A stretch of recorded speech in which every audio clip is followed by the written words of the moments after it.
Hello guys, welcome back. I'm Eloise. I hope everyone is doing great. So in today's video, I'm really excited to talk about some samples that I was really anticipating receiving.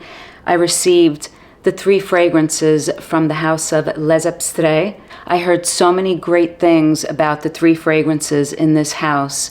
So the creator of Les Abstraits is Eugene, who has a channel on YouTube called You Smell Good, something that I didn't even realize until recently. I was subscribed to the channel and didn't realize that he's the creator behind the brand Les Abstraits. And the brand has 3 fragrances at the moment, and I believe that it's a collaboration between Eugene and perfumer Antoine Lee. And of the 3 fragrances, I was really most interested in Belle Ame, the iris fragrance, which some of you guys recommended in the comments to my iris video. And so when you order a sample from Les Abstraits, you pay for one and Eugene sends all 3 for the price of the one sample. So I have the 3 here and I received them from Canada, nicely packaged with a little card signed from Eugene that says, "To Antonella, hope you enjoyed discovering Les Abstraits." And this is basically the logo of the brand. And on this side of the card is a note breakdown for the 3 fragrances, as well as a little description regarding what each of the fragrances is meant to represent. Each of the fragrances has a meaning behind the scent profile, which is really charming. And the size of the samples are actually quite impressive. It's a nice size decant that allows me to really test and enjoy each of them to their fullest, I think, before deciding on a full bottle. And actually, I have been testing these, so this is not a first impression. And at the end, I'll share the ones that I want full bottles of, because I do want to add a few of these to my collection. They're beautiful fragrances. So like I said, there are 3 fragrances, as far as I know, in the house of Les Abstraits, and they each come in 100 ml size bottles, and they are all at the parfum concentration. And I believe from everything that I've read and the reviews that I've seen, the fragrances are touted as being made of high quality ingredients, which I think is obvious if you test them. So each of the 100 ml size bottles, I believe they are all priced the same. I believe that they all go for $240, which is not bad for a 3.4 fluid ounce bottle of high quality perfume. So I sprayed Desandre on my left wrist earlier. I sprayed La Douleur Exquise on my right wrist, and I sprayed Belle Ame on my hand. And like I said, I've sprayed these before, so this is not a first impression video, but I am going to spray them on tester strips so that we can talk about what they smell like from the opening.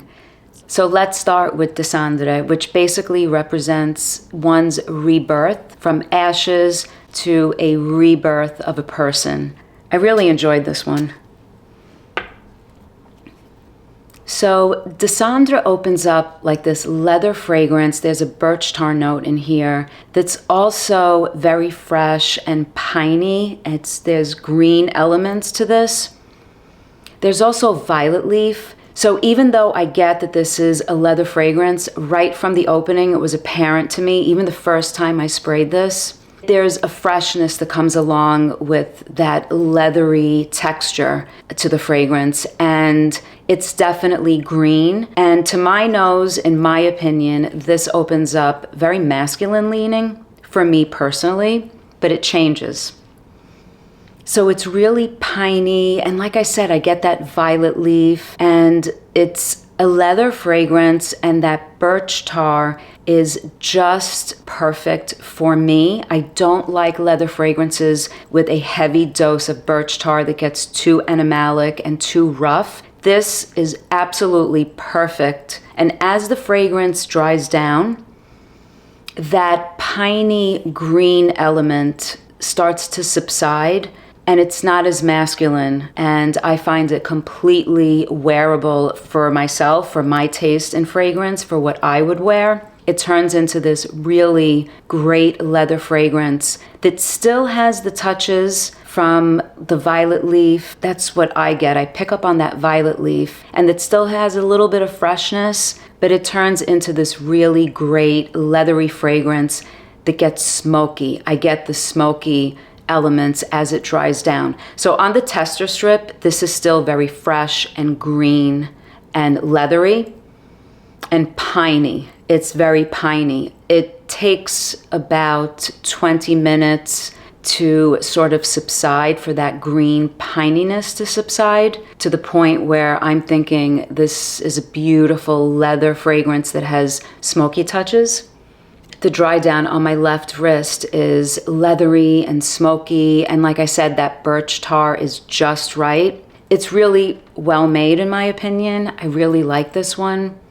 So when I compare what's on the strip to the dry down, what's on the strip is so uplifting and fresh. It really is like a rebirth. It's really uplifting and it's fresh, and the backbone is this beautiful leather that's not too rugged, it's not too animalic. And as it dries down, yeah, the dry down is really nice. It's a great leathery fragrance with the perfect level or amount of birch tar that also combines with some patchouli in the base. It says that there's oak moss, vetiver, hyraceum. There's also mint, violet leaf, tuberose, and leather in the mid portion of the fragrance. I don't pick up on the tuberose. Maybe I have to live with the fragrance and wear it several times more to experience. I'm not picking up the tuberose in here. I'm not picking up anything floral in here. What I get is a smoky, leathery, very well done fragrance that mixes with patchouli in the dry down, that opens with this really uplifting green leather fragrance, and that subsides and dries down to this great leather that's smoky and maybe a little musky as well. So that's Desandre, very nice fragrance. So the next one is a rose fragrance, and this one is La Douleur Exquise. This bottle's a little tough. Something's malfunctioning. So this opens up like this really thick, rich, beautiful rose fragrance. There's Bulgarian rose absolute, and there's also rose, and there's iris and frankincense. So I think I get the iris straight away, adding a little bit of powderiness to this very rich rose. It's beautiful, beautiful rose with that frankincense. And then you have some of the spices that come through. There's clove, I think there's cumin in here. But the cumin is not overwhelming, it doesn't do anything funky to the fragrance. It remains a true rose to my nose with some powderiness from the iris, and this frankincense I sort of sense in the background. And then I get some warmth. There's myrrh in here, so I get some balsamic qualities, and I get a warmth behind this rose. But I think that the impression I got even the last time that I was sampling this on skin, it's sort of a fresh take on rose. Even though I'm picturing this very robust, dark rose, it's sort of coming off like a fresh take on the rose. There's something fresh about the fragrance, but it is sort of warmed by some of the myrrh in here, at least to my nose. I feel like I sense some balsamic and resinous qualities. In the dry down, I really feel like that rose becomes this very dusty, sort of powdery, light floral against this patchouli. It's not any kind of heavy patchouli. The fragrance, I feel, has a delicate quality to it overall. So it's not an earthy, dark patchouli. It just adds some earthiness against this light, powdery, floral rose remnants. And I say rose remnants because I feel like it sort of subsides and gets nice and dusty, and you have this floral hint, but it's definitely not the lush, thick rose that you are met with in the opening. There's a little bit of sweetness that comes from those balsamic resinous qualities, so I do get that as well. It's a very pretty fragrance, and I think overall it dries down to something powdery and somewhat delicate, but yet it's totally unisex. I think it's totally unisex, even though it focuses on rose. To my nose, it's a unisex, fresh take on rose that's met with patchouli and dries down to something powdery. But I do think it's unisex. And I think Desandre is also definitely a unisex fragrance, if not masculine leaning. I think this is a really nice take on rose. And according to the little card here, this is about a lost love. And it asks the question, is it better to have loved and lost than never to have loved at all? So the fragrance represents a lost love, and I guess the rose is somehow connected to this lost love. It's a nice fragrance. It's a fresh take on rose. So that's La Douleur Exquise. And so last but definitely not least, in one of my favorite categories, the reason why I purchased these 3 samples to begin with, Belle Ame, the iris fragrance. I have the dry down here on my hand. So delicious, so beautiful. This is a beautiful take on iris. I definitely will tell you before I even spray this that I need a full bottle of this fragrance. I feel bad wasting 2 sprays on paper. Oh, it's intoxicating. So before I even looked at the notes, when I sprayed it on skin when I first got this, I was so excited to get Belle Ame that I immediately sprayed that one first.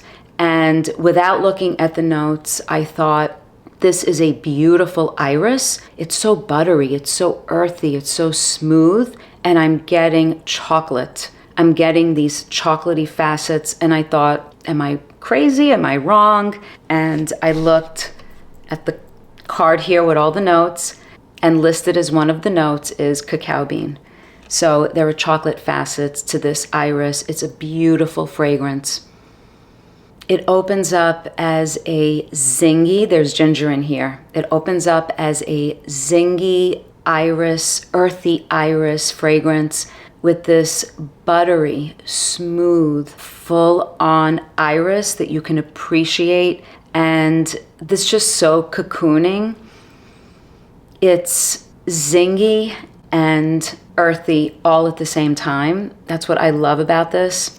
And as it starts to dry down, it is a musky fragrance, and I get those chocolatey cacao facets that peek through. It makes it so delicious. It's such a beautiful combination of iris with the cacao bean.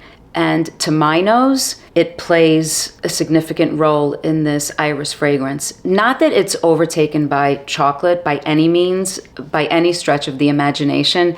I get little facets of the chocolate peek through, but this is all about this buttery, earthy, beautiful iris fragrance that's so cocooning, it's so smooth, it's so calming.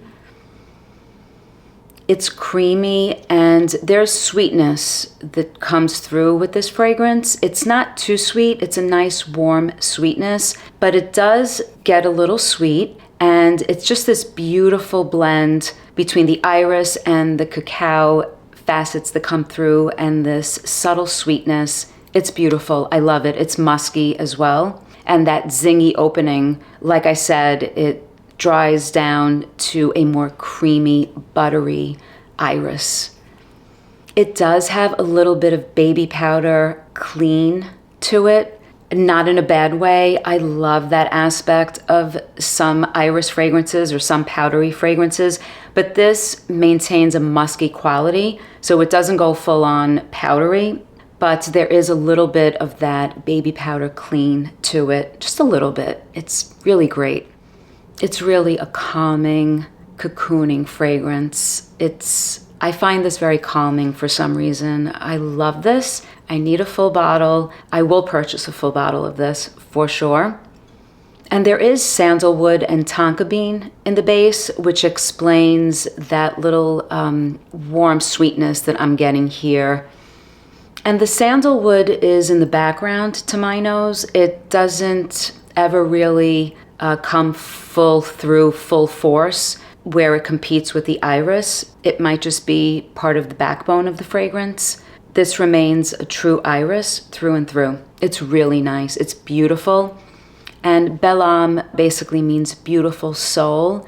So I just love the idea of this calming, cocooning iris fragrance whose name is Beautiful Soul. And it says on the card that a buttery iris sits in contemplation and ready to let go of the past, fully present in the moment. So it's a beautiful idea behind this fragrance. And it's really fitting. The fragrance is really calming and cocooning, and it just feels very serene to me. It gives me a very serene vibe. So this is Les Abstraits Belle Ame, the much anticipated iris fragrance for me. And I'm really glad that I got my nose on this. This is definitely full bottle worthy. I want to add this to my collection for sure. So thank you, Eugene, for the 3 samples. He doesn't even know I exist, but that's okay. I watch his channel. I love his reviews, and I love his fragrances. And of the 3, Belle Ame is definitely the first one that I want to purchase.